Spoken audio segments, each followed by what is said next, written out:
are you all? I hope you all are fine. So today आज हम discuss करेंगे sociology के बारे में डिस्कस कर रहे हैं, लेकिन आज हम एक आर्टिकल डिस्कस करेंगे और उसमें कुछ सोशियोलॉजिकल पर्सपेक्टिव जानने की कोशिश करेंगे। तो ये आर्टिकल है फेमिसाइड eight A 21-year peak across the globe.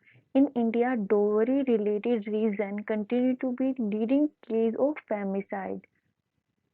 तो इस आर्टिकल में हम दो नाम देखेंगे, एक है होमोसाइड और एक है फेमिसाइड। तो let me have an highlighter first. चलो हाइलाइटर नहीं तो मैं वैसे ही मार्क कर देती हूँ। देखिए जब ये देखिए फेमिसाइड वर्ड देखिए आप यहाँ पे, फेमिसाइड का मतलब होता है एक वुमेन की किलिंग करना। क्यों? क्योंकि वो फीमेल है। आई मीन जब जेंडर रिलेटेड किलिंग होती हैं, उसकी जेंडर स्पेसिफिक किलिंग होती है, particularly killing of women because she is female. This is what we call femicide.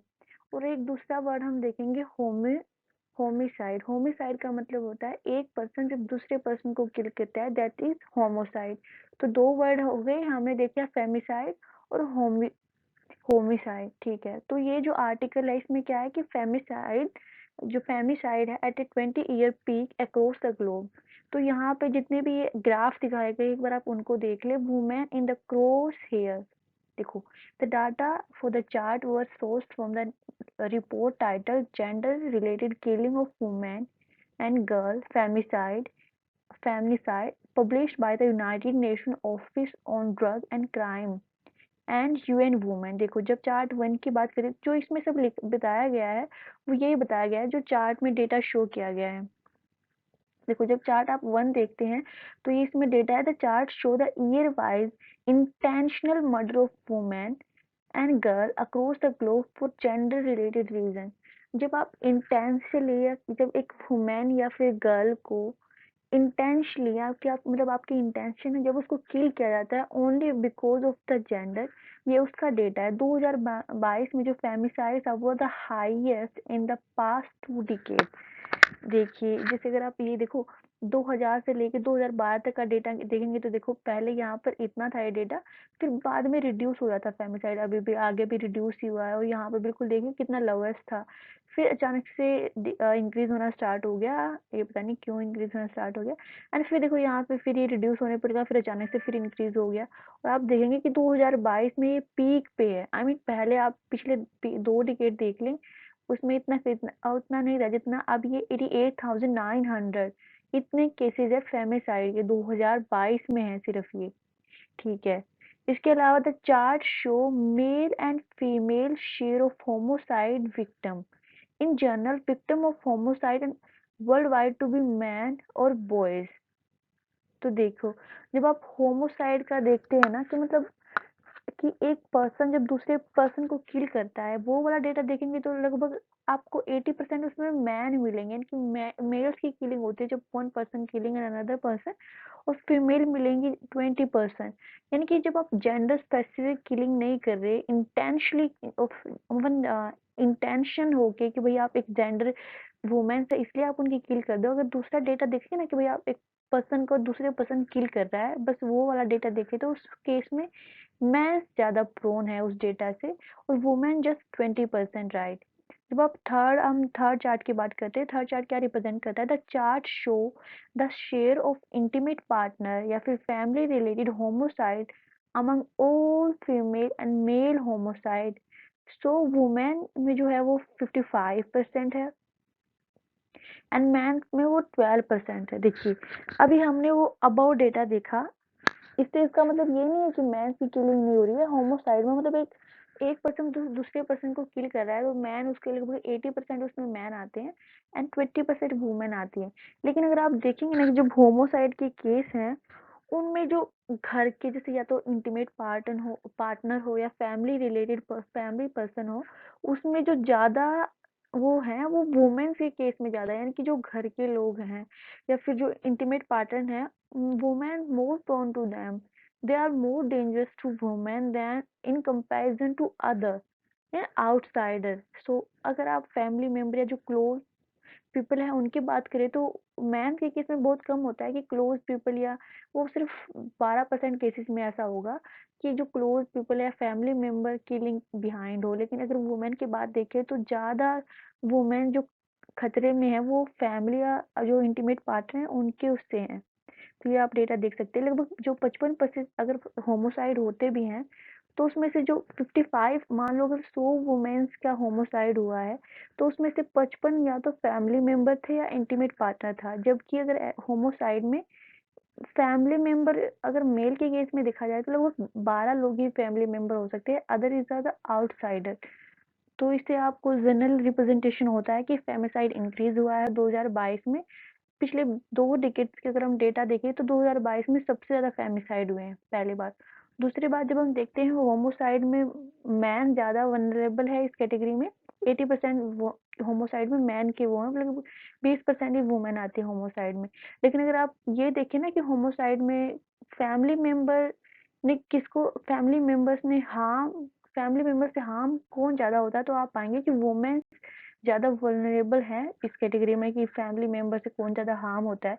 अब जब आप फोर्थ चार्ट की बात करें तो जो फोर्थ चार्ट शो करता है वो ये शो करता है कि continent wise split of the share of intimate partner family related homicide over the female and male homicide.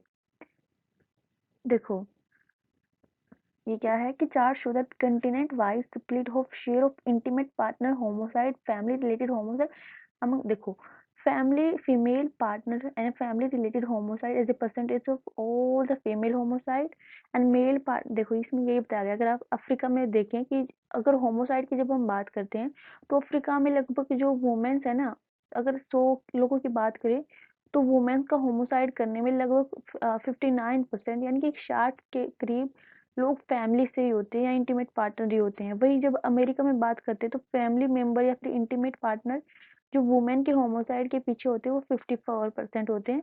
इसमें 9% है मेल के केस में, और मेल के केस में अमेरिका में 22% है। अगर आप अफ्रीका का डेटा देखें तो लगभग 56% लोग फैमिली से होते हैं या फिर इंटीमेट पार्टनर भी हो सकता है वो, और 18% मेल के लिए।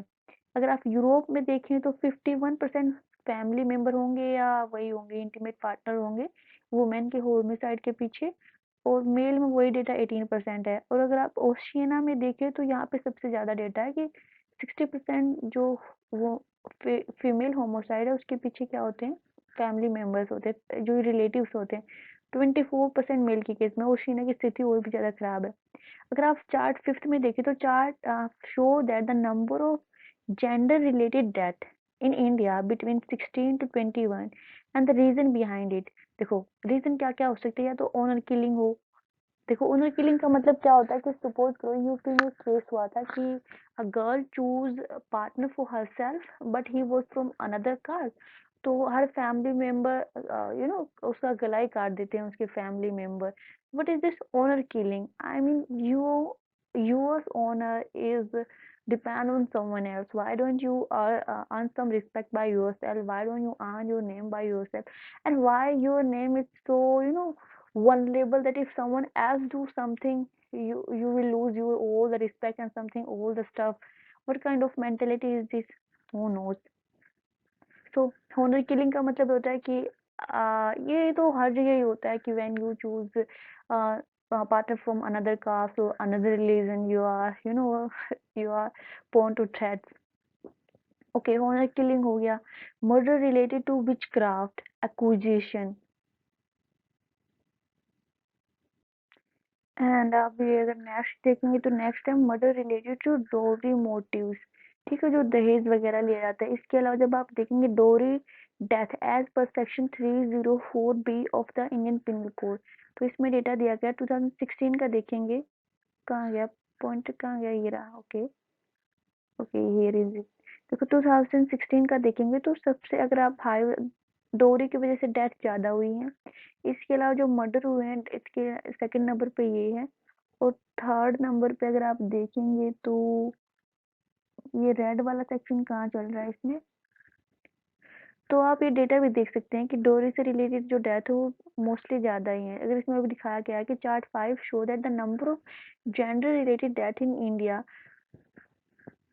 between 16 to 21, and reason behind it, dowry has consistently become the leading case, while honor killing, जो honor killing अभी हमने देखा था ना कि बेसिकली honor killing क्या होती है, को किल कर देना क्योंकि उन्होंने वो फैमिली में शेम उनको फैम मतलब who brought shame to the family, ये बिलीव करते हैं ना, who brought shame to the family, something this kind of mentality involve in this kind of stuff. तो इसमें भी देखिए यहीं पे सारा ही डेटा दिया हुआ है। उसके बाद इन्होंने क्या किया, वाइल ये क्या है, honour killing and the murder related to witchcraft acquisition formed a small share too during this period. इसके अलावा देखो ये यूनाइटेड देखो रिपोर्ट किसने पब्लिक 88 1900 वुमेन जो है वो and girls were intentionally killed world on the ground of gender related fact in 2020। Recent study किसने पब्लिश किया है, United Nation office on drug and crime and क्या है, UN Women shown it. This is the highest number of such fatalities in a year in the last 20 years. Chart one में भी आपने देखा ही है। देखो यूनाइटेड नेशन में एक स्टडी पब्लिश हुई जिसका टाइटल था gender related killing of women and girl femicide, नवंबर में पब्लिश हुई। Also show that the total number of homicide worldwide decrease in 2022, femicide increase हुए, होमोसाइड डिक्रीज हुए, फेमिसाइड इंक्रीज हुए, इन्होंने ये बताया। और जो हो टेंड टू बी मोर, देखो इन्होंने ये भी बताया कि जो विक्टिम ऑफ होमोसाइड है वो ज़्यादा मैन है। एंड इसमें इन्होंने डेटा इसके बारे में बात की थी, वैसे यही है जो इन्होंने डेटा में बात की, एक बार आप ये खुद से पढ़ ले। सोशियोलॉजिकल पर्सपेक्टिव देख लेते हैं इसमें हमें। देखो अगर वाई इट इज इम्पोर्टेंट, क्योंकि सी 2023 ये मेन क्वेश्चन में क्या आया था, explain why suicide among young women is increasing in Indian society. जब हम इंडियन सोसाइटी पे आया था कि उनमें सुसाइड इंक्रीज क्यों हो रहा है, पहली बात तो ये। नंबर एक, देखो report by United Nation of ये drugs and crime, gender related killing of women and girls, man and boys constitute 80% of victim of homicide, ये भी डेटा हमें मिला यहाँ पे। Report United Nation office of drug and ये crime जो भी है, इसका एक बार दोबारा याद रख लेंगे। इनकी रिपोर्ट है किस पे, gender related killing of women and girls पे। 80% विक्टिम ऑफ होमोसाइड कौन है, मैंस है। बट इन जो फेमिसाइड है, लेकिन ये सारा डेटा अभी हमने देखा है ना कि फेमिसाइड में जो 55% were killed by family member और intimate partner, while for man just about 12%, ये भी हमने देखा है अभी की। फेमिसाइड होमोसाइड जो है, देखो ये इन्होंने शायद ये वाला गर्ल तो गए, होमोसाइड का केस है, फेमिसाइड का नहीं, होमोसाइड का केस है। कि होमोसाइड में लगभग जो 55% के केस में, वुमेन्स के केस में वो इंटीमेट पार्टनर है, फैमिली मेंबर, जबकि बॉयज केस में लगभग वो सिर्फ 12% ही है। इसके अलावा डोवरी इज अ कंसिस्टेंट जो है leading cause of femicide in India, other reason of being honour killing and witchcraft etcetera, ये तो हम देख ही लिया, ये भी उसको चार्ट नंबर 5 में। तो इसके देखो ये तो हो गया शायद इंक्रीजिंग फेमिसाइड इंडिया। सबसे पहले तो डेथ रिलेटेड टू डोरी, ये हाईएस्ट परसेंटेज है इसकी, ये अभी हमने देखा, ठीक है। इसके अलावा जो caste system and economic disparities further intersect the gender impacting the vulnerability of women to violence, जैसे ओनर किलिंग की जब हम बात करते हैं तो इसमें क्या बताया गया, अगर आप कास्ट सिस्टम की बात करें उसमें कहीं ना कहीं कास्ट सिस्टम का भी रोल है। इफ ए वुमेन चूज, देखो एक तो women does not have that much freedom that man enjoy the choosing the partner, and if he have that, if suppose करेगी, if she have that much freedom, but if he if he will show, she will show courage to choose partners from another caste or religion, would she able to bear the force she will gonna face next? No, of course not. No, there would be honor killing. You will, you would be aware of the fact that honor killing is, boys boys की शायद ही ऐसे होता है, लेकिन girls के साथ ऐसा ज्यादा होता है, ये द ऑनर किलिंग कंसेप्ट। तो ये क्या कह रहे हैं उसमें, कास्ट सिस्टम का रोल है पहली बात, इकोनॉमिक डिस्पैरिटीज क्लास का फर्दर इंटरसेक्टेड जेंडर का, impacting the vulnerability of women to violence. Of course honour killing का आप एग्जांपल देख लिए अभी, एक बार सोशल पर्सपेक्टिव हो सकता है, फिर सोसाइटल पर्सपेक्टिव हो सकता है। इसके अलावा बात करेंगे कल्चरल नॉर्म एंड स्टेरियोटाइप्स की, play significant role in shaping attitude toward gender, societal expectation regarding masculinity and femininity. may contribute to the justification or normalization of violence. Of course it is true. जो societal expectation है masculinity के regarding and femininity के regarding, ये उसको justification provide करती हैं, किसको? normalization of violence को justify करती हैं ये. Honor killing justified because of toxic masculinity. Of course, who would kill? He is मतलब he will always be a man who will kill woman because they believe she brings shame at home. You know what? वो जो ये believe करेंगे ना, she brings shame because of all these acts, they would always be man. A woman will not kill another woman just because of these, normal things. Culture norm हो गया. इसके अलावा weak level framework, ineffective law enforcement and discriminatory practice can hinder justice for victim. Of course that is true too. Women are underrepresented in the judiciary, that is true, leading to a narrow understanding of women related issue. अगर women judiciary में उतनी representative नहीं है तो that is very normal कि जो understanding है related to women वो नैरो रहेगी. उनके कंसेप्ट को समझना, एम्फसाइज करना towards a women would be less, क्योंकि वहाँ पे जुडिशरी में वुमेन रिप्रेजेंटेशन नहीं है इतना ही. अगर हम पॉलिटिकल स्फीयर में देखें वहाँ पे भी वुमेन की रिप्रेजेंटेशन नहीं है, तो वहाँ पे भी नैरो अंडरस्टैंडिंग रहेगी कि वहाँ पे इस तरह की पॉलिसीज और लॉ कैसे इंट्रोड्यूस हो पाएंगे जब वो दे आर जब जो वहाँ पे है पूरा मेल सेक्शन ही बैठा हो और जो इतना अवेयर नहीं है इन सब इश्यूज के बारे में. They only listen to that, they do not understand the gravity of the issue ना. Societal attitude may affect the willingness of victim to report incident or seek help. Of course अगर society थोड़ी positive type की होगी तो number of जो reports है इस तरह के इंसिडेंट्स की वो इंक्रीज कर सकती है. अगर सोसाइटी थोड़ी पॉजिटिव होगी तो उन विक्टिम को भी सपोर्ट मिलेगा. लेकिन अगर ऐसा नहीं है तो फिर वो भी दब के रह जाएंगे, उन्हें भी ना तो रिपोर्ट होंगे और कहीं ना कहीं गुमनाम से उनके भी जो ये हैं जो क्राइम हुए हैं, मर्डर हुए हैं, वो ऐसे ही गुमनाम पड़े रहेंगे, कोई रिकॉग्नाइजेशन नहीं होगा, कोई जस्टिस नहीं होगा उनके लिए. सो अगर हम एग्जांपल ले, no one has a rape victim in Ujjain. This is सच में ये बहुत बड़ा एग्जांपल है. जो उज्जैन में जो रेप इंसिडेंट हुआ था, no one was there to help, only one person come out and is very shameful for us to as a society, that is very very shameful. And okay, may affect the willingness of victim to report incident to seek help. ये तो हो गया. What can we do?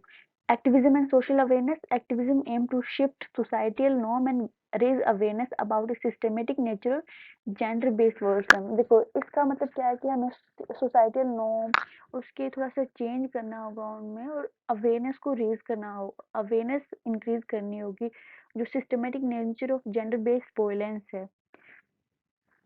जैसे कि अगर Latin America में बात करें, एक मूवमेंट स्टार्ट हुआ था नी उना मैनोल्ट एड्रेसिंग फेमिसाइड. इसके अलावा जेंडर सेंसिटिव पॉलिसी मेकिंग करनी होगी, ट्रेनिंग देनी होगी. इसके अलावा अगर हम बात करें तो मीडिया है can challenge the stereotypes. Global conversation about gender equality fueled by movement like Me Too demonstrate the interconnectedness of issue and the potential for the global. हमने क्या देखा कि एक्टिविज्म हो सकता है, सोशल अवेयरनेस इंक्रीज की जा सकती है इन सब के इशू के रिगार्डिंग. इसके अलावा जैसे कि भाई जो मीडिया है वो बहुत इंपॉर्टेंट रोल प्ले कर सकता है. As a society we should also be accountable and responsible towards something. इसके अलावा आर्टिकल में हमने क्या देखा कि लगभग 2022 में फेमिसाइड के बहुत सारे वो हुए हैं, मतलब 88,000 के आसपास वो आए हैं, जो कि 20 जो 2 दशक हैं और उनमें सबसे ज़्यादा हैं. इसके अलावा हमने देखा कि होमोसाइड में जो विक्टिम है मेल सेक्शन ज़्यादा है, लेकिन 80% मेल है और 20% फीमेल है.